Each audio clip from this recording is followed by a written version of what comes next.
Times of Sabarkantha. આજે અષાઢી બીજના પવિત્ર દિવસે ખેડબ્રહ્મા શહેરમાં રાધાકૃષ્ણ મંદિરથી ભગવાન જગન્નાથજી તેમના ભાઈ બહેન સાથે નગરચર્યાએ નીકળ્યા હતા।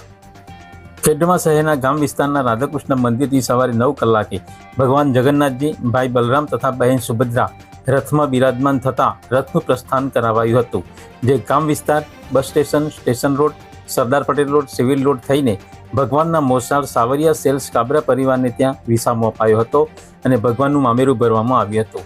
રથયાત્રામાં ટ્રસ્ટીઓ, ગોપી મંડળની બહેનો, શહેરના ભાવિક ભક્તો મોટી સંખ્યામાં જોડાયા હતા। આ રથયાત્રાના રૂટ પર ઠેર ઠેર પ્રસાદ, ઠંડા પીણા સહિત સ્વાગત, પૂજા, આરતી કરવામાં આવ્યા હતા।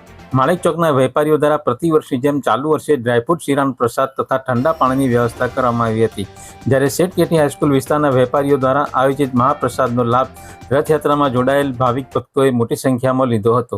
ત્યારબાદ રથયાત્રા મોસાળમાંથી નીકળીને નિજ મંદિરે પરત ફરી હતી। રથયાત્રામાં ખેડબ્રહ્મા પોલીસ સ્ટેશન દ્વારા GRD, home guard, traffic brigade, police, PSI, police inspector સહિત બંદોબસ્તમાં જોડાયા હતા અને સમગ્ર રથયાત્રાનું મોનિટરિંગ ખેડબ્રહ્મા વિભાગના નાયબ પોલીસ અધિક્ષક દ્વારા કરવામાં આવ્યું હતું।